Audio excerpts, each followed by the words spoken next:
हेम सिंह भड़ाना छात्र नेता से मंत्री तक का सफर।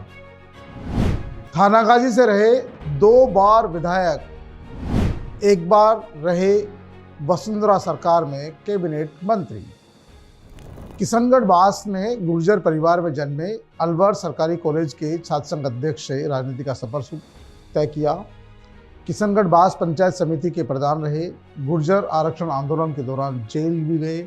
वर्ष 2008 में बीजेपी से थानागाजी से विधायक बने और 2013 में वसुंधरा सरकार में मंत्री बने। पीके टाइम्स की इनसाइड स्टोरी में हम बात करेंगे पूर्व मंत्री स्वर्गीय हेम सिंह भड़ाना के राजनीतिक सफर की। नमस्कार, मैं हूं नीरज मेहरा और आप देख रहे हैं पीके टाइम्स। 7 फरवरी 1966 को जन्म हुआ। हेम सिंह भड़ाना का जन्म 7 फरवरी 1966 को अलवर जिले के किशनगढ़ बास में हुआ। पिता शिव नारायण और माता हरदेवी के संस्कारों में पले बड़े भड़ाना ने गांव में ही प्रारंभिक शिक्षा हासिल की। इसके बाद अलवर से कानून की पढ़ाई की। राजस्थान विश्वविद्यालय से उच्च शिक्षा हासिल भी की है।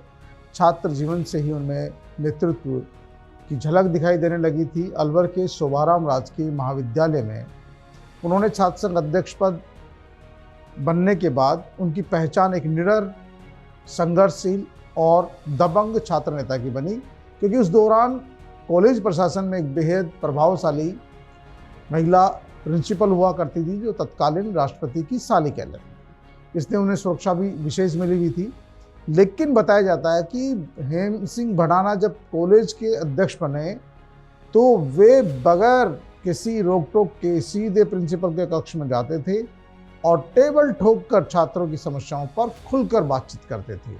यही बेबाकी अंदाज उनका आगे चलकर राजनीति की सबसे बड़ी पहचान बनी। दबंग छात्र नेता के तौर पर बनी पहचान।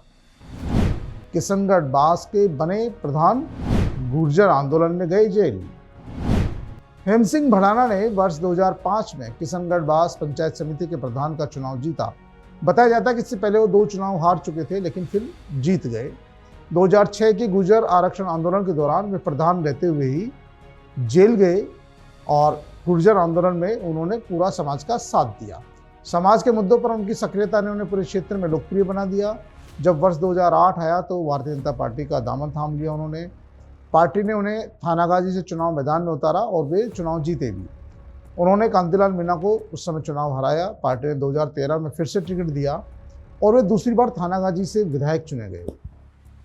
वसुंधरा राजे की सरकार बनी और वसुंधरा राजे ने उन्हें पहले राज्य मंत्री बनाया, बाद में कैबिनेट मंत्री बनाए गए। रसद विभाग उनके पास रहा। बताया जाता है कि गुर्जर आरक्षण आंदोलन इस दौरान चल रहा था। सरकार और आंदोलनकारियों के बीच में जो संवाद स्थापित करने में उन्होंने महत्वपूर्ण भूमिका निभाई। हेम सिंह भड़ाना की सादगी का एक सबसे चर्चित किस्सा जो उनके मित्र लोग बताते हैं, मंत्री जी कभी कभी खुद ही बता देते थे, 2013 की बात है। जिस दिन मंत्रिमंडल का गठन होना था, शपथ ग्रहण होना था, उस दिन उन्हें खुद को उम्मीद नहीं थी कि वो मंत्री बनाए जाएंगे, इसलिए अलवर में थे। अलवर बाजार में कपड़े खरीद रहे थे कुछ खुद के लिए। बताया जाता है कि तभी जयपुर से फ़ोन आया और तुरंत जयपुर पहुंचने के लिए कहा गया और ये भी बता दिया गया कि भाई आपको मंत्री पद की शपथ लेनी है। थोड़ी देर बाद में मीडिया के जरिए उन्हें सूचना मिल गई, भाई उनका नाम चला दिया गया, उनको मंत्री बनाया जा रहा है। जयपुर के लिए रवाना हो गए। जब घाटगी गुणी में पहुंचे तो पुलिस एस्कॉर्ट उन्हें लेने पहुंची। तब जाके हेम सिंह जी को यकीन हुआ कि यार अब सरकार में मंत्री बनने जा रहे हैं।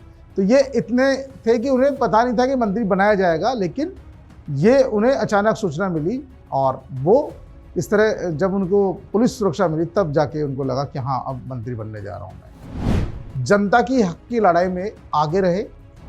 अधिकारियों को सुनाते थे खरी खरी।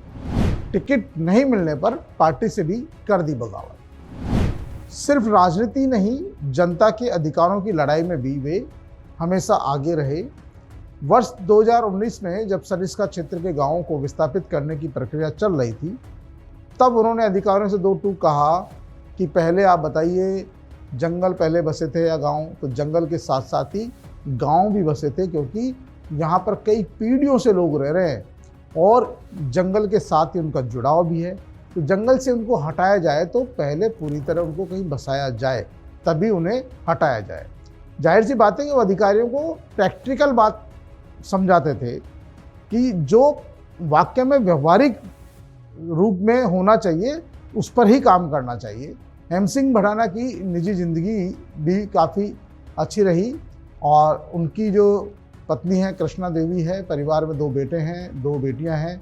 उनके पुत्र सुरेंद्र भडाना और दूसरे बेटे भी पिता की राजनीतिक विरासत को आगे बढ़ाने के लिए सक्रिय राजनीति में है। हालांकि टिकट नहीं मिलने पर खुद हेम सिंह भडाना ने भी पार्टी से बगावत कर दी थी। वो निर्दलीय चुनाव लड़े, लेकिन हालांकि वो जीत नहीं सके।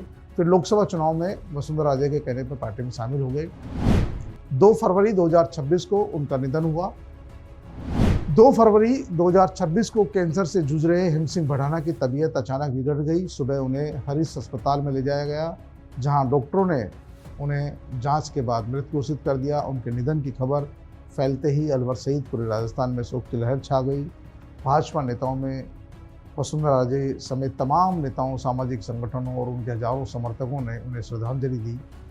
लेकिन इसके साथ ही एक कैसे लगता है कि राजनीतिक एक दबंग छवि के जनता के बीच के नेता का कम उम्र में निधन हो गया, क्योंकि वो एक ऐसा चेहरा थे जो सत्ता में रहकर भी जनता के मुद्दों को खुलकर उठाते थे।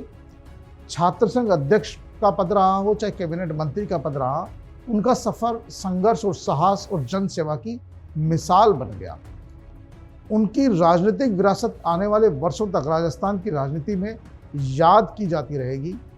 सबसे बड़ी बात है कि वो मंत्री रहने के बावजूद भी जब अपने इलाके में दौरे पर जाते थे तो सामान्य अपने जो गांव के किसान होते हैं, गांव के आम आदमी होते हैं, उनके साथ चाय की थड़ी पर बैठकर उनके साथ चाय पीते थे, उनसे बातचीत करते थे, उनकी समस्याएं सुनते थे और अधिकारियों के वहीं से फ़ोन लगाकर डपट लगाते थे। ये उनका काम करने का तरीका था। तो उससे लोग बहुत खुश थे कि मंत्री जी को ऐसा नहीं है कि वो भाई वहाँ सचिवालय जाना पड़ेगा या उनके बंगले पर जाना पड़ेगा। अगर मंत्री जी खुद इलाके में जा रहे हैं और वहाँ के लोगों ने उन्हें कोई ज्ञापन दे दिया, उनसे बातचीत कर ली, चाय की थैली में बैठ के या कहीं कार्यक्रम में लोगों ने, तो वो सीधे अधिकारी को फ़ोन लगाते थे, वो बीच वाले की इंतज़ार नहीं करते थे। तो ये तमाम जो बातें उनको एक अलग दर्जा देती है जनता के मन और दिमाग में। इसीलिए भले ही आज वो इस दुनिया में नहीं है, लेकिन उनको आज भी इलाके के लोग बहुत याद करते हैं। उनकी राजनीतिक विरासत को आगे बढ़ाने का काम उनके बेटे कर रहे हैं। फिलहाल पार्टी में उनको कोई प्रमुख स्थान नहीं मिला, लेकिन हो सकता है वो पार्टी में आगे आने वाले समय में कोई उनको उचित स्थान मिले। तो पीके टाइम्स की इनसाइड स्टोरी में हेम सिंह भडाना के लिए आज के लिए इतना ही। फिर हाजिर होंगे किसी अन्य नेता की कही अनकही कहानी के साथ। तब तक के लिए नमस्कार। मरुधरा से खुद को जोड़ने के लिए सब्सक्राइब करें और बने रहें पीके टाइम्स के साथ।